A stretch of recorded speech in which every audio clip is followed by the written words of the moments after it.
Hello everyone, চলে এসেছি একটা নতুন রেসিপি নিয়ে। আজকের রেসিপি হলো ছানার মালাই কোফতা। তাহলে শুরু করা যাক আজকের রেসিপি। প্রথমে এখানে আমি পরিমাণ মতন ছানা করে হাতের সাহায্যে মেখে নিয়েছি। বাই দ্য ওয়ে, এই ছানাটা কিন্তু আমি দুধ থেকেই বাড়িতে একেবারে তৈরি করে নিয়েছি। এটা কেনা ছানা না। এবার এর মধ্যে 2 চামচ ময়দা, ড্রাই ফ্রুটস মানে কাজু কিশমিশ, চিনি, বিট নুন, জিরের গুঁড়ো, লঙ্কার গুঁড়ো সব দিয়ে ভালো করে আবার মেখে নিতে হবে। দেখো ঠিক এইরকম একটা পর্যায়ে চলে আসবে মাখতে মাখতে। এটাকে এবার আমি কিছুক্ষণ এইভাবে ঢাকা দিয়ে রেখে দেবো। এর থেকে বল কেটে নিয়ে আমি কড়াতে তেল দিয়ে ভেজে নিয়েছি।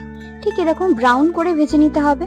এবার ওই কড়াতেই আমি গোটা গরম মশলা ফোড়ন দিয়ে তাতে মশলাটা আমি ঢেলে দেবো। এখানে বলে দিই, এখানে আমি চালমগজ, বাদাম, টমেটো, আদা আর কাঁচা লঙ্কা বেটে নিয়েছি। মশলাটা ভালো মতন কষা হয়ে গেলে এর মধ্যে দিয়ে দেবো চিনি, নুন আর গোলমরিচের গুঁড়ো দিয়ে ভালো করে নেড়ে নিতে হবে। মশলাটা ভালো মতন কুক হয়ে এলে এতে দিয়ে দেবো মশলার বাটি ধোয়া জল।